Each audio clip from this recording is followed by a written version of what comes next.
Welcome to Southwest Desert, where adventure meets the arid beauty of the American Southwest.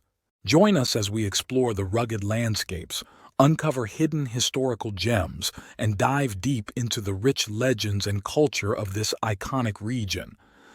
Subscribe now and hit the bell icon so you don't miss out on our latest desert adventures.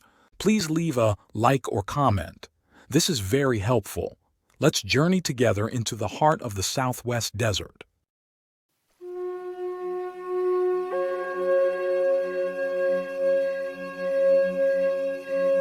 Imagine standing in the scorching Arizona desert, 19 miles north of present-day Wickenburg. The year is 1898, and the air is thick with tension. A single spark ignites in the dry wooden structure of the Red Front Saloon. Within minutes, flames engulf the building. There's no fire department, and the only water source in town is a single spigot at the company store, where residents fill 50-gallon whiskey barrels and drag them uphill and down through the canyon settlement. The fire spreads rapidly, consuming businesses, homes, and dreams. Welcome to Congress, Arizona, one of the West's most fascinating and forgotten gold mining towns, where fortunes were made and lost in the blink of an eye. The story of Congress begins where all good mining tales do, with discovery. On March 25, 1884, a prospector named Dennis May staked a claim in the rugged terrain of what would become Yavapai County in the Arizona Territory. What he found wasn't just gold, it was a potential bonanza. But like many prospectors of his era, May lacked the capital to develop his claim into a productive mine. Enter Diamond Joe Reynolds, a wealthy Eastern financier with a nose for opportunity.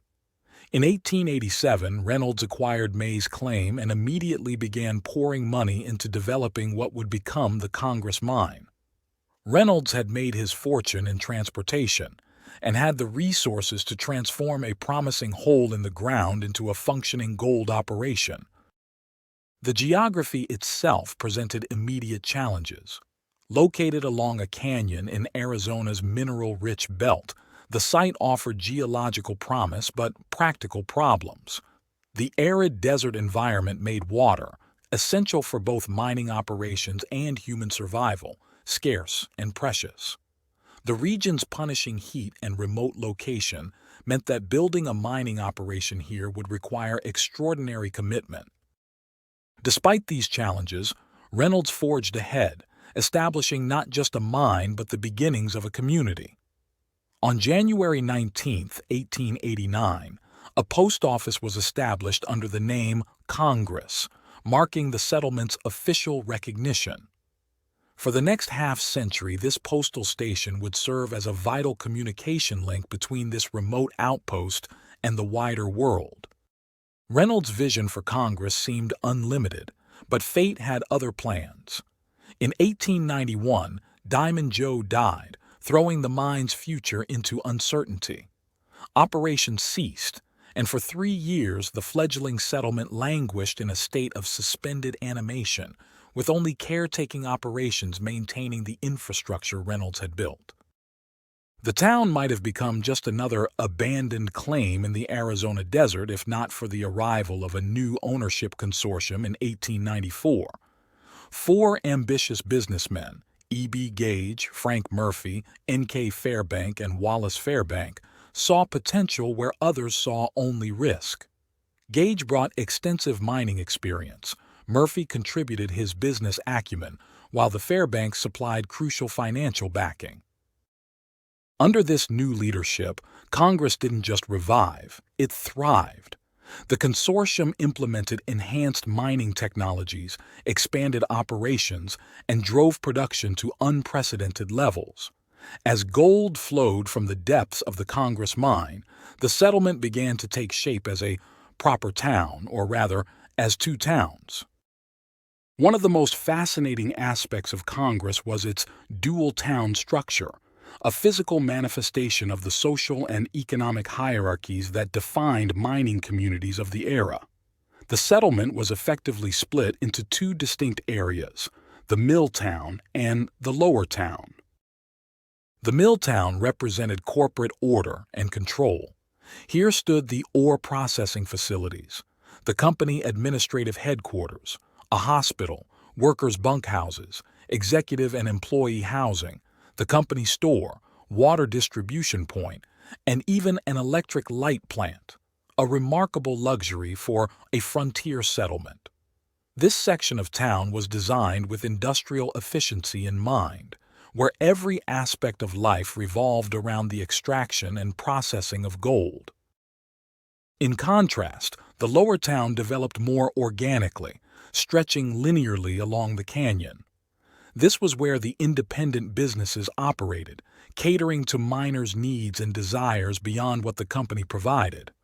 The distinction between these two sections reflected not just physical separation but class divisions and social distinctions that defined life in Congress. Despite its remote location, Congress developed a surprisingly rich commercial ecosystem. Multiple saloons, including the notorious Red Front Saloon, served as centers for social interaction and recreation. Boarding houses and rooming houses provided accommodation for workers and visitors. The town's culinary scene reflected the diverse population, with Chinese and Mexican restaurants offering alternatives to standard American fare. Retail operations included meat markets, general merchandise stores, and dry goods establishments. Personal services like barbershops rounded out the commercial landscape. Together, these businesses created a sense of permanence and community in what might otherwise have been just a temporary work camp. The social fabric of Congress was equally diverse. Religious institutions included both Catholic and Presbyterian churches, serving different segments of the population. Educational needs were met by a 3-teacher adobe school building, unusual in its size and staffing for a mining community of this era. Perhaps most surprisingly, the town boasted a tennis court, an extraordinary luxury that spoke to the aspirations of its leadership and the unusual amenities they chose to provide. Communication with the outside world came via telegraph connections, and later, telephone infrastructure. These technological lifelines ensured that despite its physical isolation, Congress remained connected to broader economic and social developments. Transportation networks evolved over time. The Santa Fe, Prescott, and Phoenix Railroad was supposed to run directly through Congress, but a last-minute route change left the settlement 3 miles from the tracks. This deviation necessitated the creation of Congress Junction as a separate transportation hub, connected to the main settlement by stagecoach service. Water, or rather the lack of it, remained a defining challenge throughout the town's existence. The single water source at the company store was insufficient for a growing population, let alone for firefighting. Water was transported in 50-gallon whiskey barrels, laboriously moved uphill and downhill through the settlement, a cumbersome and inefficient system that would prove catastrophic when disaster struck. And strike it did. In April 1898, a major fire swept through parts of the town. While the community rebuilt, an even more destructive blaze erupted in November 1900, beginning in a rooming house behind the Red Front Saloon. This fire destroyed 2 additional saloons, 2 restaurants, and a barber shop before it was contained. These conflagrations highlighted the settlement's vulnerability and the inadequacy of its water management systems. Crime, another staple of frontier mining towns, was part of life in Congress as well. One notable incident involved a stage robbery in which perpetrators wearing feed sack masks intercepted a stage carrying 6 passengers and a driver. Interestingly, the criminals' haste led them to overlook approximately $1,000 in valuables hidden by the passengers, a considerable sum at that time. By 1905, at its peak, Congress boasted a population of approximately 500 inhabitants. The community included a diverse mix of ethnicities, with documented Chinese and Hispanic communities contributing to the cultural tapestry of the town. Occupational roles range from mining positions of various skill levels to service industry workers and professionals. But like many mining towns, Congress's prosperity was directly tied to the productivity of its primary resource. As extraction challenges increased and ore quality changed, the economic viability of the mine came into question. Market price fluctuations added to the uncertainty, and gradually the town's population began to decline. The exodus happened slowly at first, then accelerated as mining operations contracted.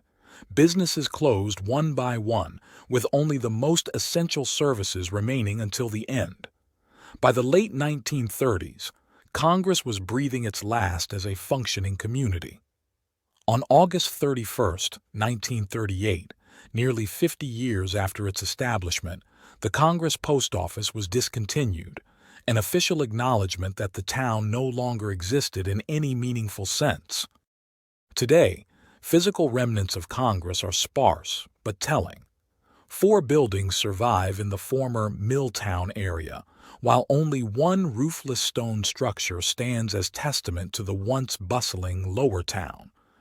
Between these two ghost settlements lies a small cemetery where the stories of Congress's inhabitants are preserved in stone and silence. The legacy of Congress extends beyond its physical remains. As one of Arizona's significant gold producers during its operational years, the settlement contributed substantially to the territory's economic development and eventual statehood. The Congress mine represented technological innovation in extraction methods, while the town itself offered a microcosm of Western development patterns. As we stand now among the scattered ruins of Congress, with the desert slowly reclaiming what humans built, we're reminded of both the impermanence of human endeavors and the enduring impact of our collective stories. The gold miners of Congress may be long gone, but the town they built, the lives they lived, and the society they created offer valuable insights into our shared past. Join my Patreon community and discover my art print products on my website in the links provided in my description and link above. Also, if you would like a particular image from my videos, give the timestamp for image, and I will upload it to my website and Patreon. Thank you for joining your desert frontiersman Alan for another Southwest Gold story. Check out my large catalog of Southwest videos and playlists on historical tales, legends, lost gold stories, and adult bedtime stories. If you like a certain image from my videos, tell me in comments and give timestamp.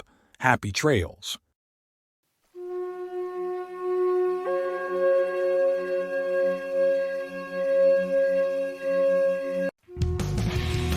Thanks for watching. If you enjoyed this video, don't forget to like, comment, share, and subscribe for more great content.